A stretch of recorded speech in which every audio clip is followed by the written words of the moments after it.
So I knew you guys weren't going to be able to make it to class today, so I thought I'd do a little video of this giant moose heart that we got here.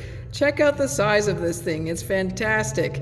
This is what the back side of the heart looks like. I've already cut open the front side of the heart, but you can see this is what it looks like if I hold it all together there. You can see how huge this thing is. It's ginormous. So I just want to go through the structures with you just briefly. So we'll start on the right side of the heart. Remember, the right side is not my right, it's the moose's right. And if we're talking about the blood first coming into the heart, the deoxygenated blood, the blue blood if you will come in through the superior vena cava, which is up here at the top. Remember, the superior vena cava comes in through the top here. I can stick my finger in there and it's going to come out into the atrium. Okay, this is the right atrium. It's also going to come in through the inferior vena cava, which sometimes it's hard to find. Here, if I poke it out to the back, you see it would come up from the bottom part of the body up this way into this chamber here. A lot of people get confused. They think that this one at the bottom is actually coming into the bottom of the heart, but in fact, it's coming into the atrium, not this part.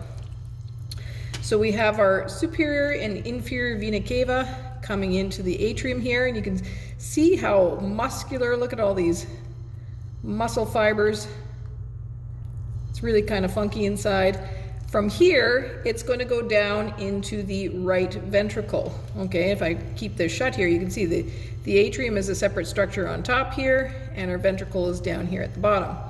And as it travels through, it's going to go through these valves, all right? Now, this is the remains of a valve. I kind of chewed this one up when I was cutting it open, but the valves themselves are actually quite thin. The material is not very thick at all. But these are what are going to prevent the blood from traveling back up this way. The blood is only going to travel in this direction because these valves here will prevent that from happening. And you can see these strings that are attached to it.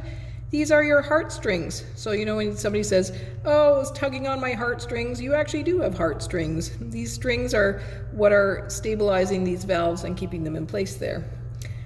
Okay, so our blood has come into the atrium. It's traveled down into the right ventricle. And from here, we need to go and pick up some oxygen. Okay, so oxygen, to get to the oxygen, we have to go to the lungs. So we can actually just travel right up through here. If I put my fingers through here, it goes right up through this vessel.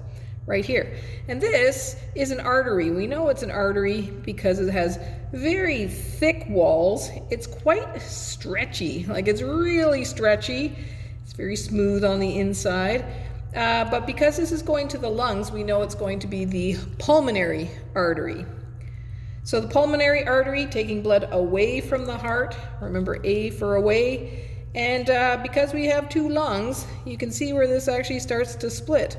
The pulmonary artery will go to the right lung through this one, and it'll go to the left lung through this one.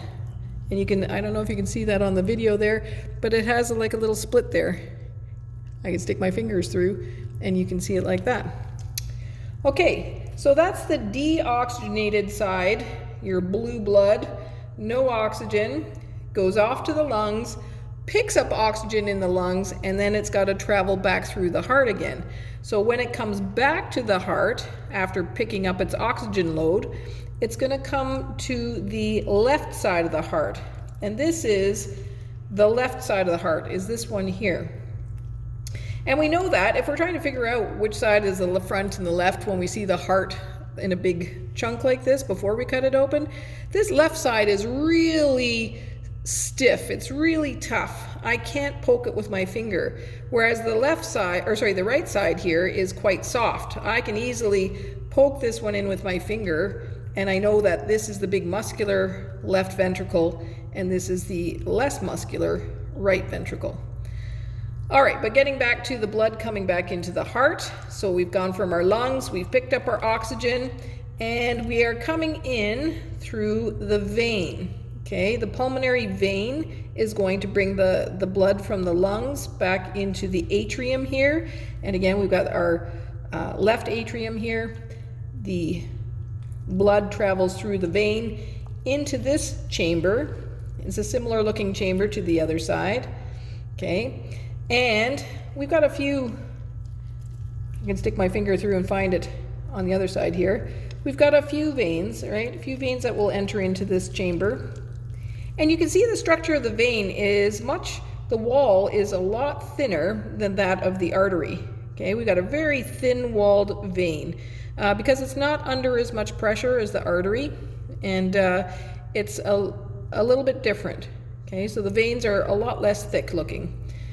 So we're getting oxygen-rich blood coming into our left atrium. And from here, it's going to flow down into the left ventricle. And this, you can see the incredible thickness of the walls of the left ventricle here. They're hugely thick, like it's this thick. Very muscular side of the heart compared to the other side. Remember I was saying this one's a lot thinner here. This side is super thick. So it travels from the atrium into the left ventricle. Again, these valves on this side kind of got messed up a little bit when I was cutting it open, but you can see the heartstrings, super strong heartstrings. I can lift up this whole heart just by the heartstrings. Really a strong part of the heart here.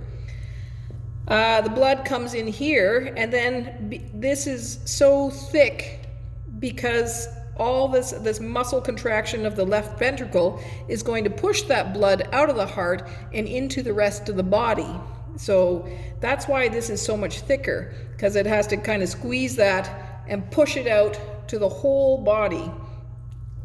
Now, if we want to see where it gets out of the left ventricle, again, we can stick our fingers in here and follow it out, and lo and behold, whoop, there they are, coming out the top here.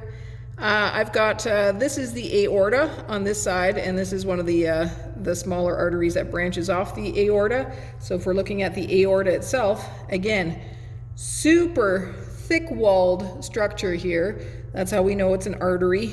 And it is pretty elastic. I can reach inside and kind of stretch out this vessel. It's very elastic, okay?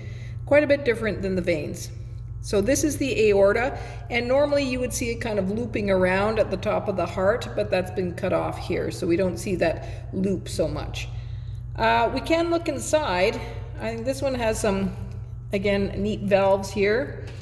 Here we can take a look, and these little pockets, there, I can stick my fingers in them. See these? These are your heart valves, okay? So this is a better picture of what a heart valve actually looks like. It's like just a little pocket of tissue. So I can stick my finger inside it. And that is what is responsible for making the that bump, bump, bump, bump, bump, bump. That's these valves kind of filling with blood and kind of slapping together that will make that bump, bump sound, okay?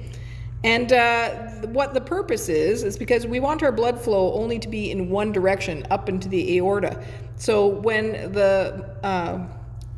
these will fill up, when the heart relaxes a little bit, these will fill up and they will come together and prevent any blood from traveling backwards down in this direction.